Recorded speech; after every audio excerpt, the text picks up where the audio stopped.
जय हिंद दोस्तों। आज का हमारा टॉपिक है समास। समास क्या होते हैं, समास का अर्थ क्या है, समास की परिभाषा क्या है और समास की विशेषताएं क्या हैं तथा संधि एवं समास में क्या अंतर है। आज हम इसी बारे में को पढ़ाएंगे और बताएंगे भी। समास और सामासिक शब्द क्या होते हैं, समास के भेद कितने होते हैं, ये भी हम आपको आज की वीडियो में बताएंगे। चलिए शुरू करते हैं। आज का हमारा टॉपिक है समास।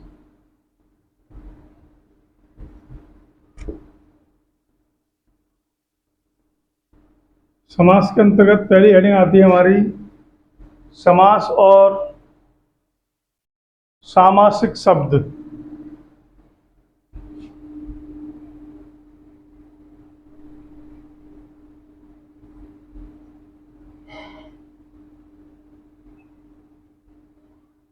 समास और सामासिक शब्द।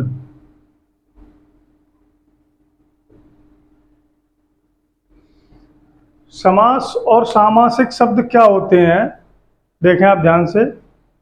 दो या दो से अधिक शब्दों या पदों के योग के योग से जब एक नया शब्द बनता है, जब एक नया शब्द बनता है तब उसे सामासिक शब्द कहते हैं।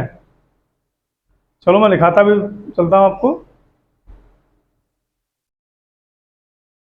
दो या दो से अधिक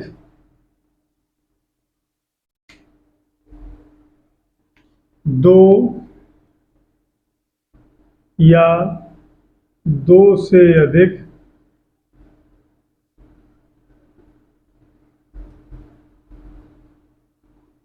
शब्दों के ब्रैकेट में पदों के योग से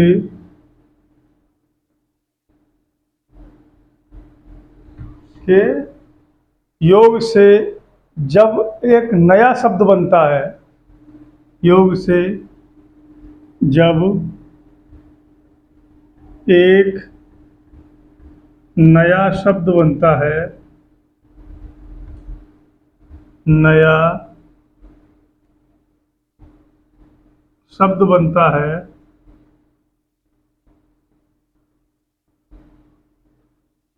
तो उसे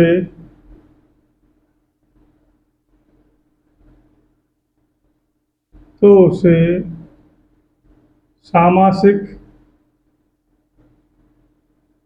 शब्द कहते हैं, शब्द कहते हैं।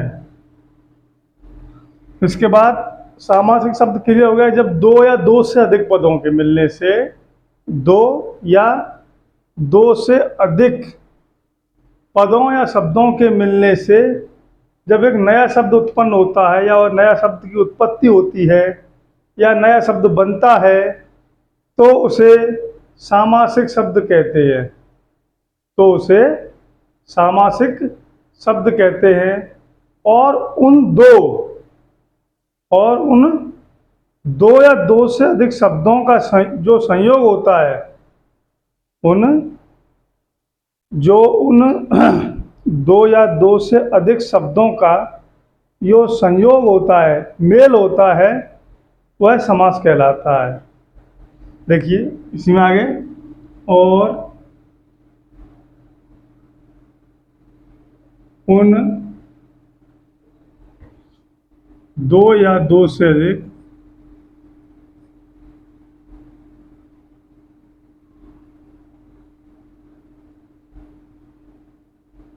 शब्दों का संयोग, शब्दों या ब्रैकेट में पदों का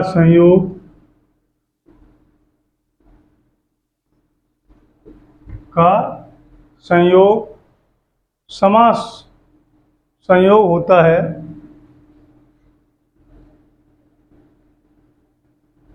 वो है समास कहलाता है। वह समास कहलाता है।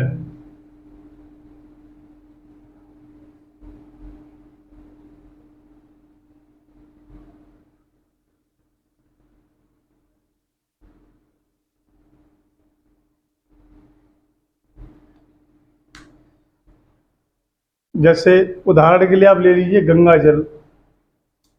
उदाहरण के लिए गंगा जल। अब समझिए आप इसको, गंगा जल।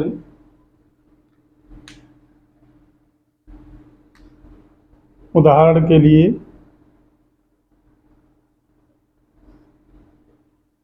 ने लिया गंगा जल। अब गंगा जल को देखिए आप,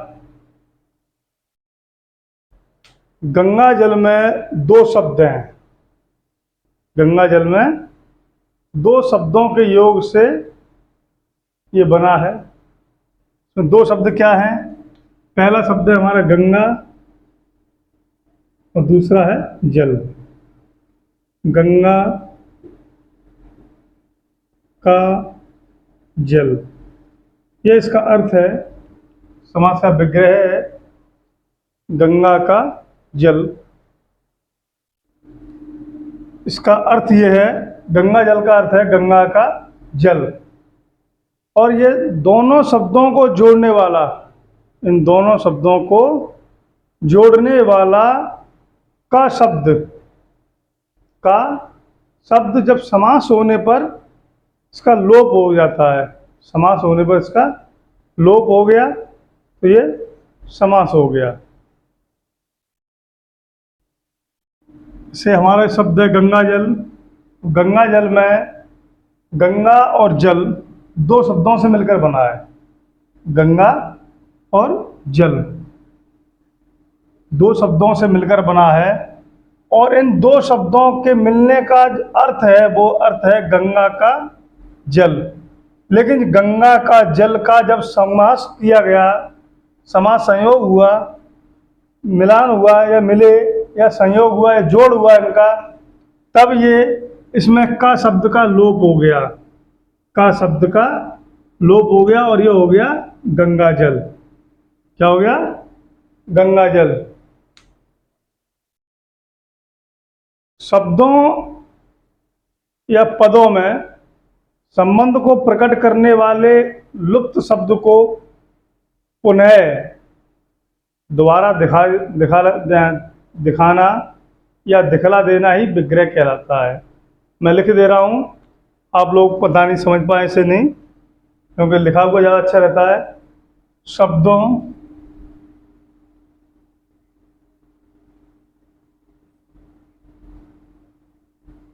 पदों, शब्दों या पदों एक ही चीज़ है, अलग अलग नहीं है, कंफ्यूज ना हो।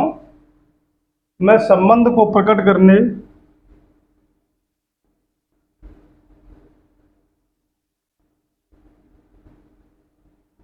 संबंध को प्रकट करने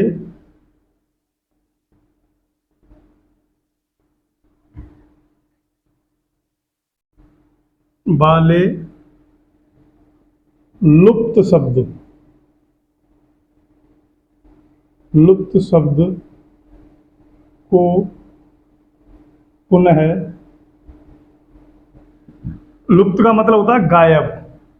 लुप्त का मतलब होता है गायब, दिखाई न देना। पुनः, पुनः का मतलब होता है फिर से।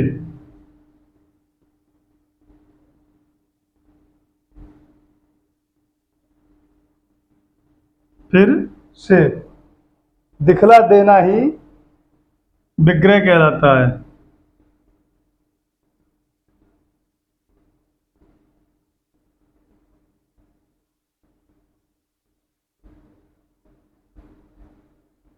विग्रह कहलाता है। यहां तक आपको क्लियर हो गया? अब मैं आपको लिखाता हूं समास का अर्थ क्या होता है। समास का अर्थ, what is the mean of samas. ये हो गई हमारी अंग्रेजी में बात, लेकिन हम तो हिंदी में ही बात करेंगे आपसे, हिंदी में ही बताएंगे आपको समास का अर्थ क्या होता है। यहाँ आ नहीं पाएगा, थोड़ा बिगाड़ दूँ इसको मैं, उसके बाद लिखता हूँ।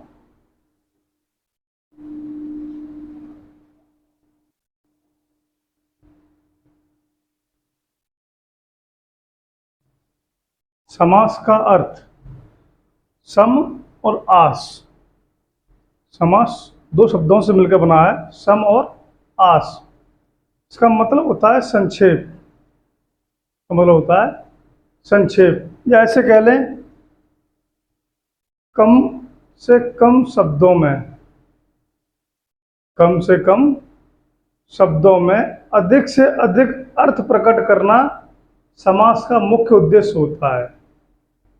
समास का मुख्य उद्देश्य है कि कम से कम शब्दों में अधिक से अधिक अर्थ को प्रकट करे। तो समास का अर्थ देखिए, समास शब्द सम, सम मतलब उचित रूप में या अर्थवान रूप में, मतलब जिसका कोई अर्थ निकले, जिस शब्द का कोई अर्थ निकले, बेअर्थ शब्द नहीं होना चाहिए, अर्थवान शब्द होना चाहिए जिसका कोई अर्थ निकले। मैं उपसर्ग लगाकर, उपसर्ग क्या है, अस, अस का मतलब होता है आसपास बिठाना, आसपास बिठाना, अस धातु से बना है, जिसका अर्थ है, जिसका अर्थ है संक्षेप, जिसका अर्थ है संक्षेप, अर्थात दो या दो से अधिक शब्दों में, दो या दो से अधिक शब्दों को इस प्रकार से रखना है कि उनके आकार में कुछ कमी भी हो और अर्थ भी पूर्ण विदित हो। दो या दो से अधिक शब्दों को इस प्रकार रखना है कि उनका आकार छोटा हो जाए किंतु उनका अर्थ पूर्ण हो, अर्थ और बड़ा हो, अधिक हो। तो मैं लिख देता हूं, आप देखिए, बना है जिसका अर्थ है, जिसका अर्थ है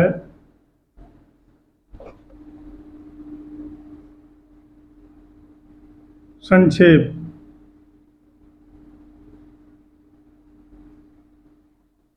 इसका क्या अर्थ है, संक्षेप। संक्षेप अर्थात आप ऐसे कह सकते हैं, अर्थात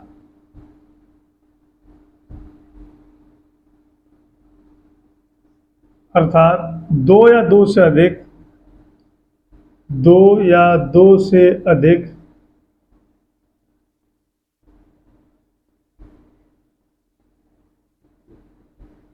शब्दों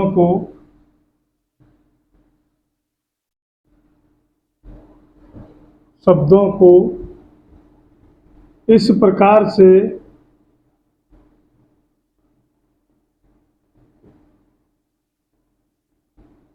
रखना है कि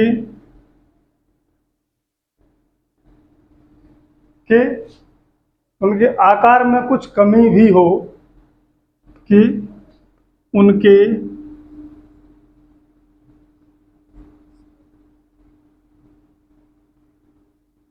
आकार में कुछ कमी भी हो, कुछ कमी भी हो, किंतु उनका अर्थ पूर्ण विदित हो, और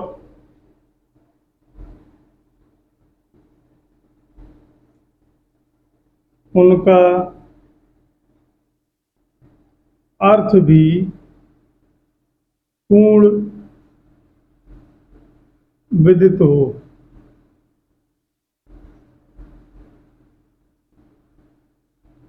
अर्थ भी पूर्ण विदित हो। जैसे एक शब्द को लीजिए, अभी मैं आपको समझा दूंगा, एक शब्द लेकर उदाहरण देकर आपको समझाऊंगा। पहले इसमें थोड़ा और है, एक दो लाइन वो बता दें। कम से कम शब्दों में अधिक से अधिक अर्थ प्रकट करना समास का मुख्य उद्देश्य है। कम से कम शब्दों में अधिक से अधिक अर्थ प्रकट करना ही समास का मुख्य उद्देश्य है। समास का विलोम होता है व्यास। समास का विलोम होता है व्यास।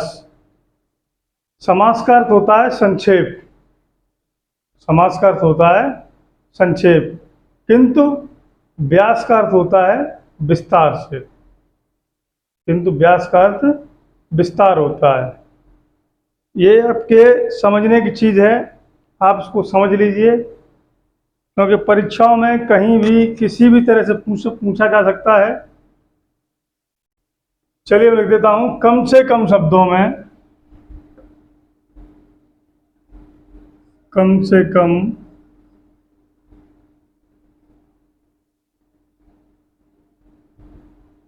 शब्दों में अधिक से अधिक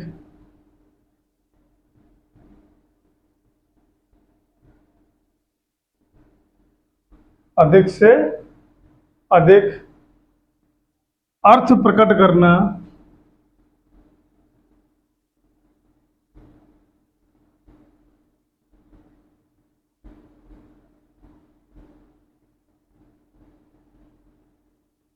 समास का मुख्य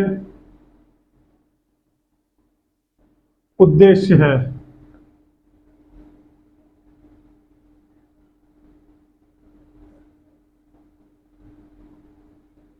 समास का मुख्य उद्देश्य है।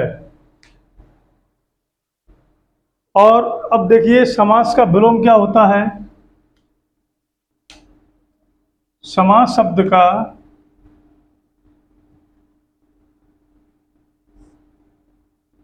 समास का विलोम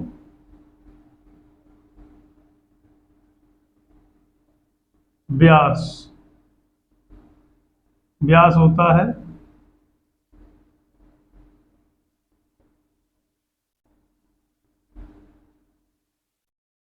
अब समास का अर्थ होता है संक्षेप में। समास का अर्थ होता है संक्षेप में।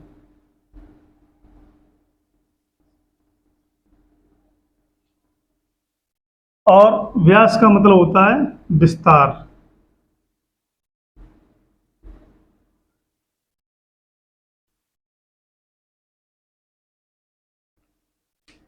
व्यास का मतलब होता है, व्यास का अर्थ होता है, आप लोग देख लीजिए, देखिए आपको स्पष्ट दिखाई देगा। समास का अर्थ है संक्षेप और व्यास का अर्थ है विस्तार। अब एक शब्द लेते हैं,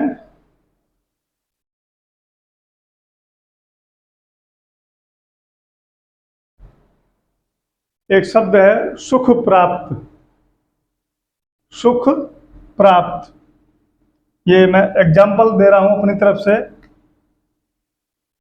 समझे आप। शब्द है उदाहरण,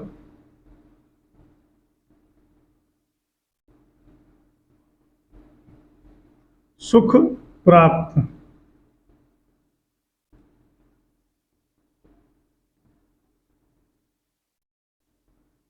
अब ये सुख प्राप्त समास है।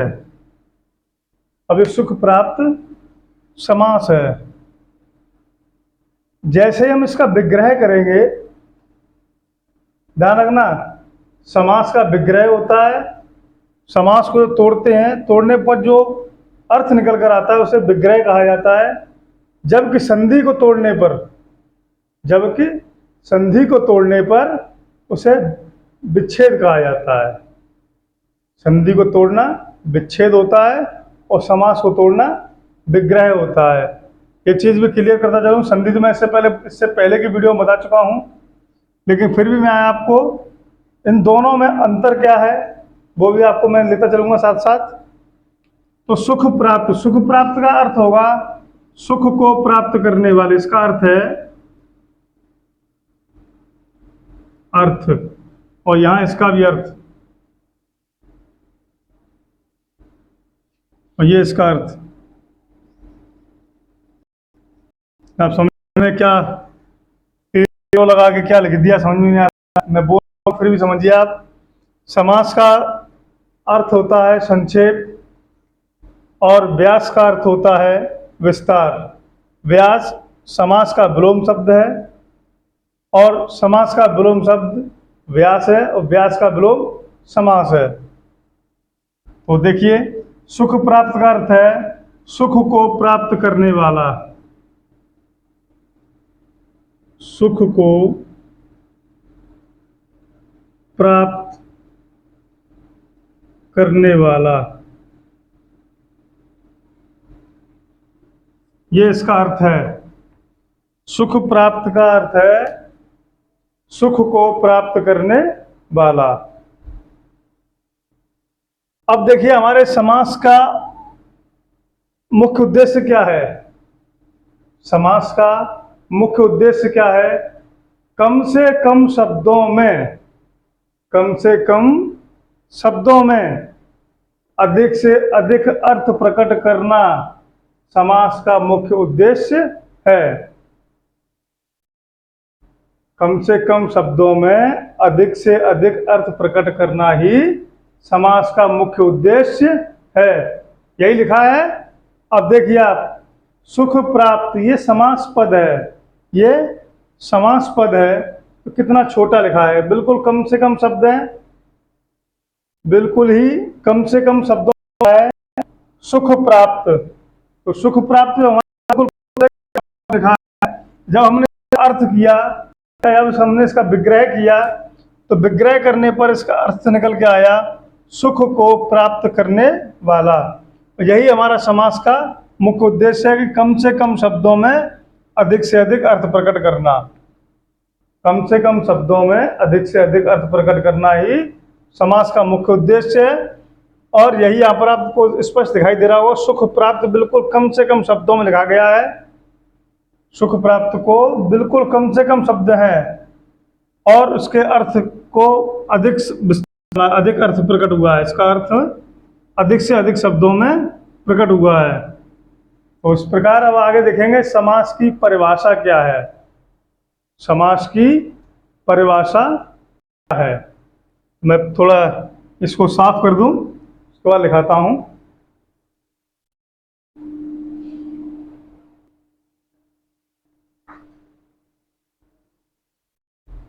चलिए शुरू करते हैं। समास की परिभाषा। समास की परिभाषा क्या है ये बताई है पंडित कामता प्रसाद गुरुजी ने। उनके अनुसार, उनका कहना है, उनके अनुसार जो परिभाषा उन्होंने दी है उस परिभाषा से है, उस परिभाषा के अनुसार ये है, दो या दो से अधिक शब्दों या पदों का परस्पर संबंध बतलाने वाले, दो या दो से अधिक शब्दों का परस्पर संबंध बतलाने वाले शब्दों अथवा प्रत्ययों का लोप होने पर, प्रत्ययों, अव्यय प्रत्यय और उपसर्ग प्रत्यय, प्रत्ययों का लोप होने पर उन दो या दो से अधिक शब्दों को सामासिक शब्द कहा जाता है या सामासिक शब्द कहते हैं। और उन दो या दो से अधिक शब्दों का जो संयोग होता है, जो उनका मेल होता है, वो समास कहलाता है। मैं लिख देता हूं आपके लिए, वही आपको सुविधा रहेगी उसी में। पंडित कामता प्रसाद गुरु के अनुसार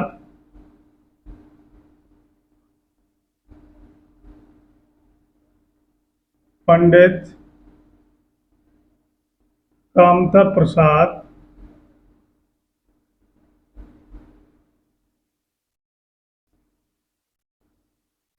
गुरु के अनुसार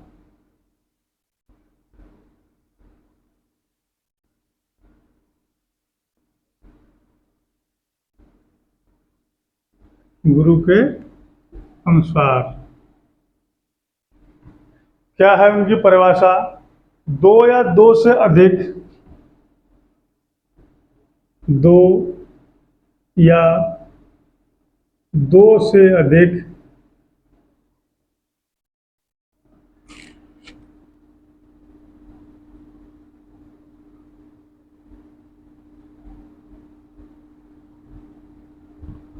शब्दों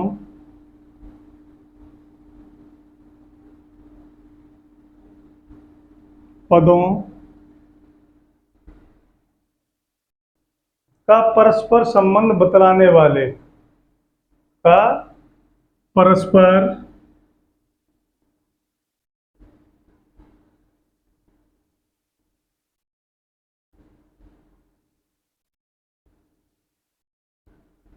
संबंध बतलाने वाले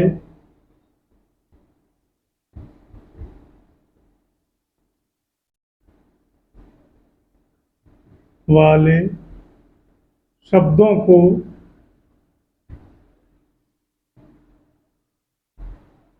शब्दों अथवा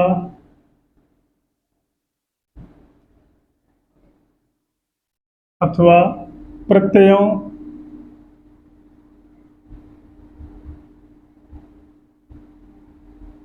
का लोप होने पर प्रत्ययों का लोप होने पर लोप होने पर उन दो या दो से अधिक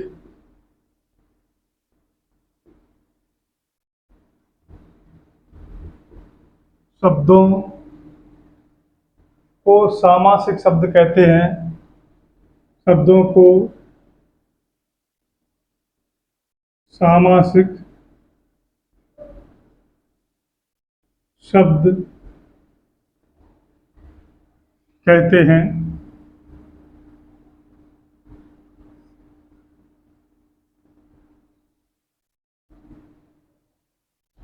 और उन दो या दो से अधिक शब्दों का जो संयोग होता है वह समास कहलाता है। और उन दो या दो से अधिक और उन दो या दो से अधिक दो या दो से अधिक शब्दों के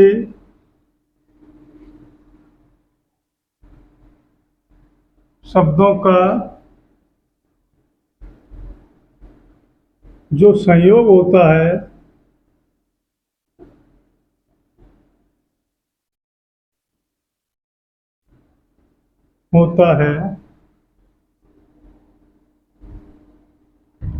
वह समास कहलाता है।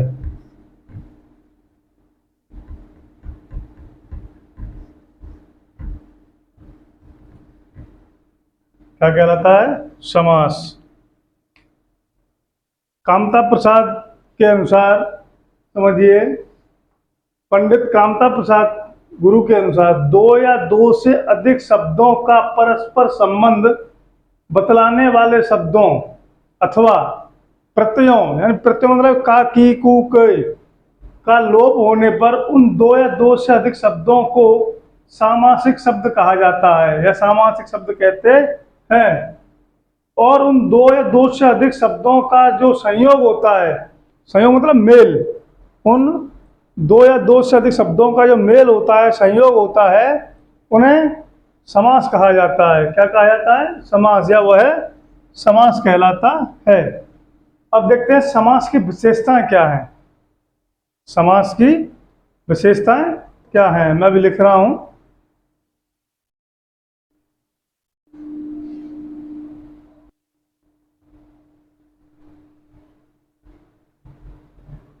चलिए देखते हैं समास की विशेषताएं क्या होती हैं।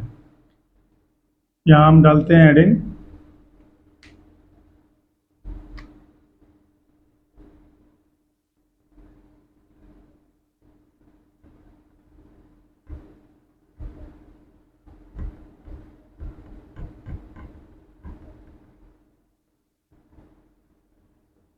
समास की विशेषताएं देखते हैं। समास की विशेषताएं क्या है? समास की विशेषता है कि समास में कम से कम दो पदों का योग होता है। योग मतलब होता है जोड़। कम से कम एक समास में दो पद तो होंगे ही। दो पदों के योग के बिना समास बन ही नहीं सकता। एक विशेषता ये हो गई। दूसरी विशेषता इसकी ये है, इसमें दो या दो से अधिक, दो या दो से अधिक पद मिलकर एक हो जाते हैं। समास की विशेषता है दूसरी, या चाहे इसमें दो पद हो या तीन पद हो या चार हो, ये मिलकर एक पद हो जाते हैं। क्या हो जाते हैं? एक पद हो जाते हैं। बहुत अच्छी एकता है इनमें, बहुत ही अच्छी एकता है।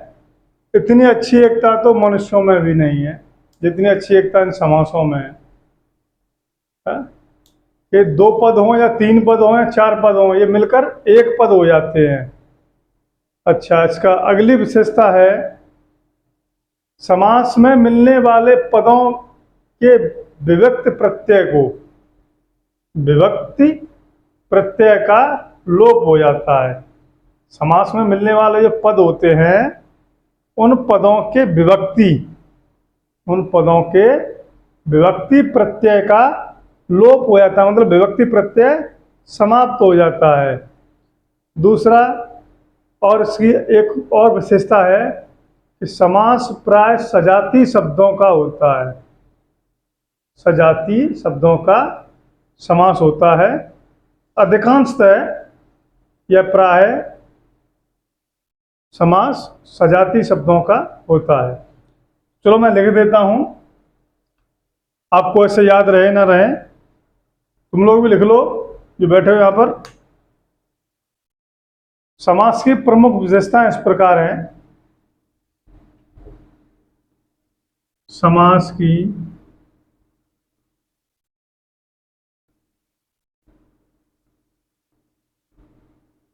प्रमुख विशेषताएं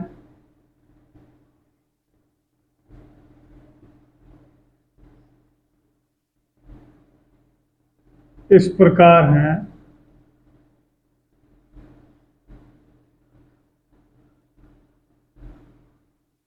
इस प्रकार हैं।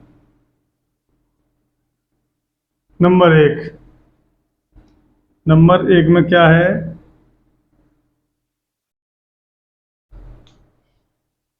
समास में कम से कम दो पदों का योग होता है। समास में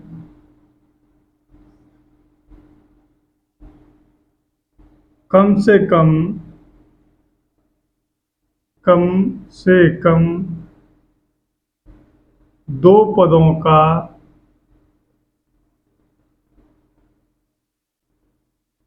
योग होता है।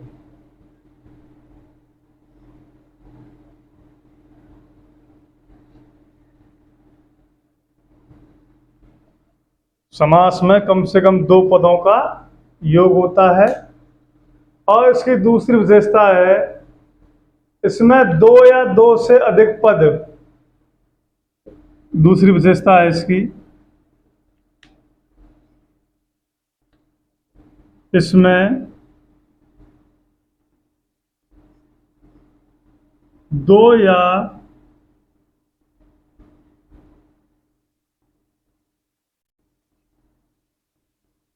दो से अधिक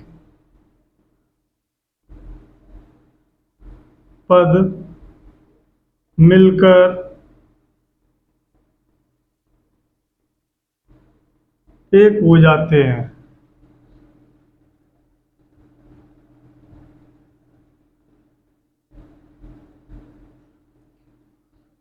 आगे इसकी दो लाइन और है, मैं अभी लिख दूंगा, शायद पता नहीं आज से नीचे कैमरे में आए या ना आए, तो मैं थोड़ा इसको साफ करके लिख देता हूं।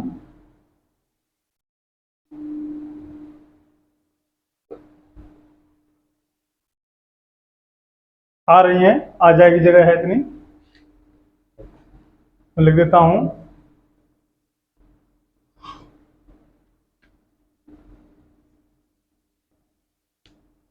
समास में मिलने वाले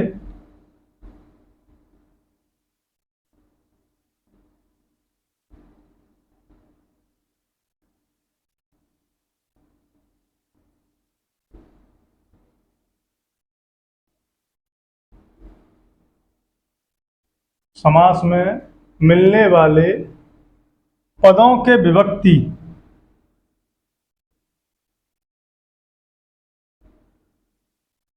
पदों के विभक्ति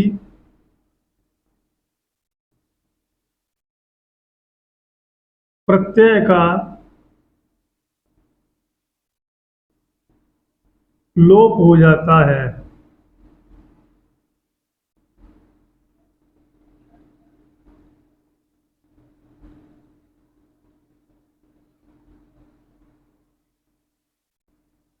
लोप हो जाता है। और अगला है हमारा इसकी विशेषता, समास प्राय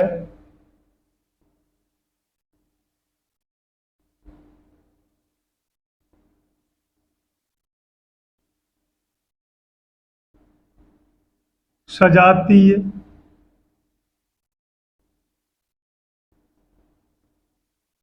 शब्दों में होता है।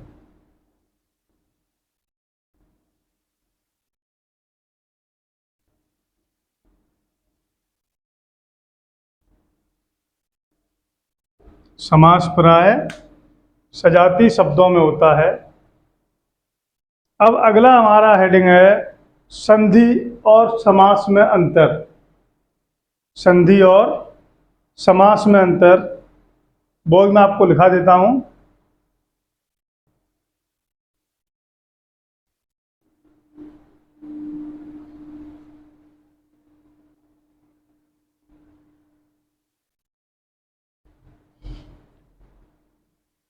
तो देखते हैं, चलिए शुरू कर रहे हैं। संधि और समास में अंतर।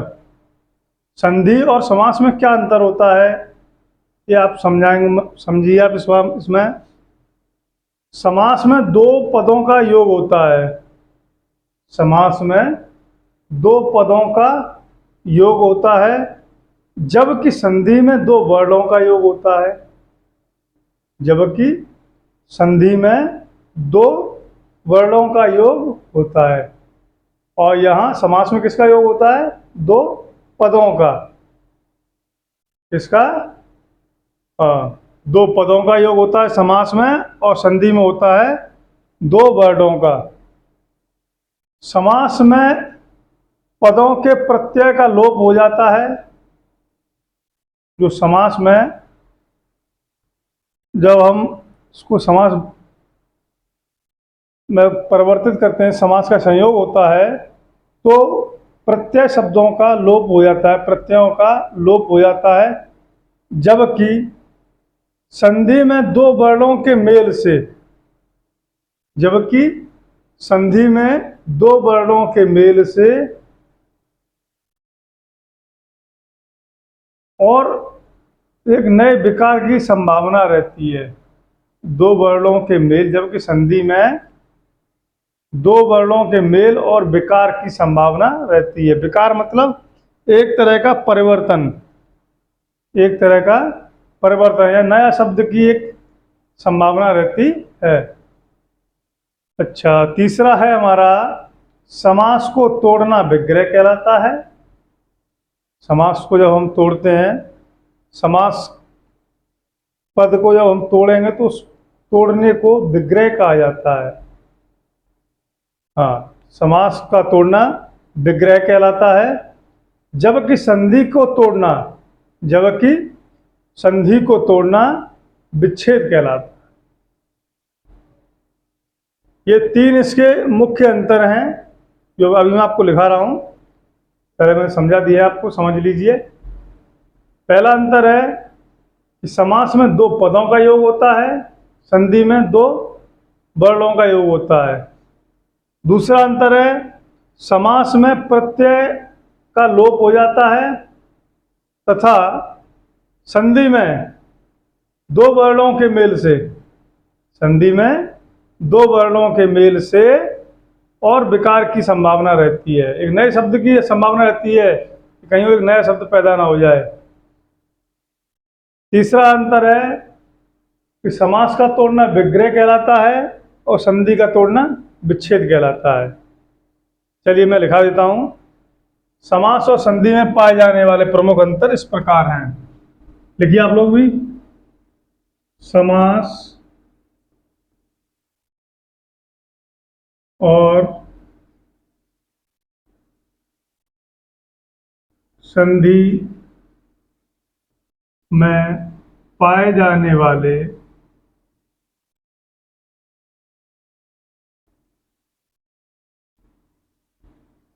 अंतर इस प्रकार हैं।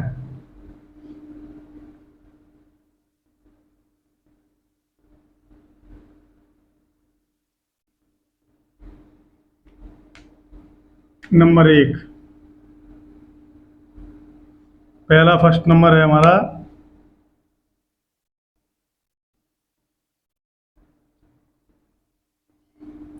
समास में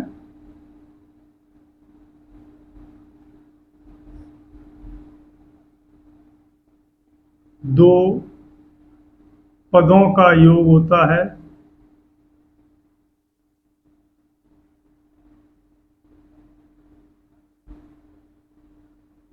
योग होता है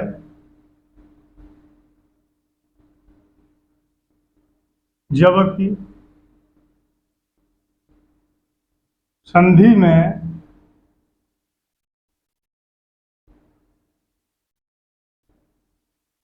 दो वर्णों का मेल होता है,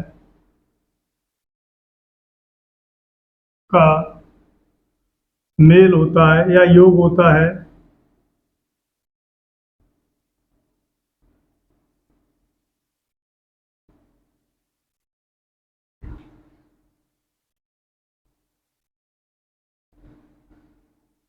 नेक्स्ट पॉइंट है हमारा,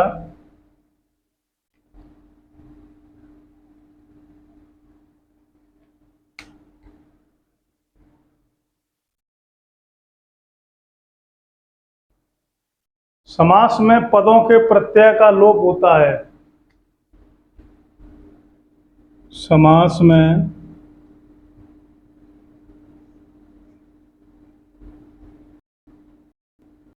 पदों के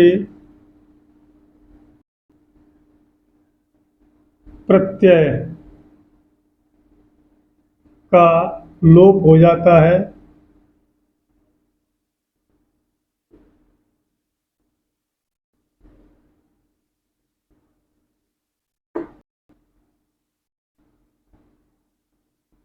लोप चीज प्रत्यय होते हैं वो छिपते हैं, जबकि जबकि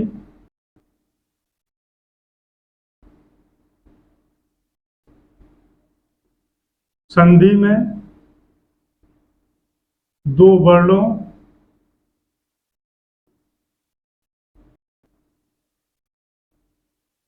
का मेल, दो वर्णों के मेल और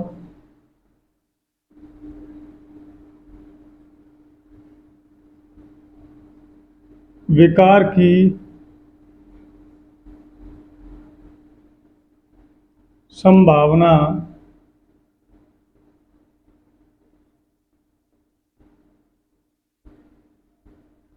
रहती है।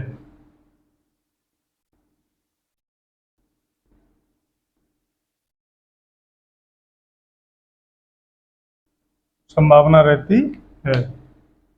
नेक्स्ट पॉइंट है हमारा तीसरा, समास को तोड़ना।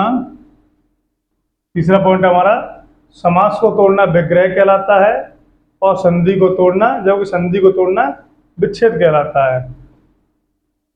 समास को तोड़ना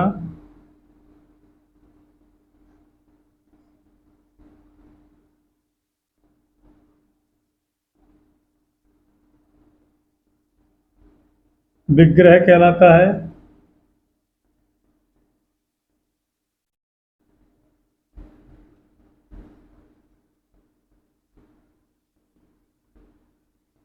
जबकि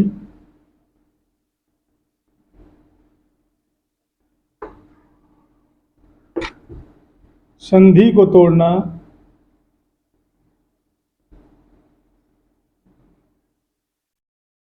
संधि को तोड़ना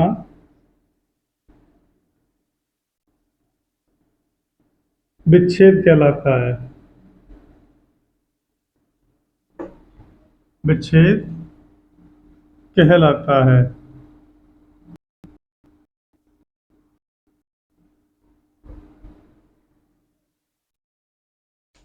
अब आज की इस वीडियो में हमने समास और सामासिक शब्द, समास का अर्थ, समास की परिभाषा, समास की विशेषताएं, संधि और समास में अंतर, ये आज की वीडियो हमने आपको क्लियर कर दिए हैं। अब अगली वीडियो में समास के भेद, मुख्य रूप से कितने हैं और तत्पुरुष के अंतर्गत दो समास बढ़ने पर 6 हो जाते हैं या उनके भी कितने भाग हैं, इस संबंध में नेक्स्ट वीडियो होगी हमारी।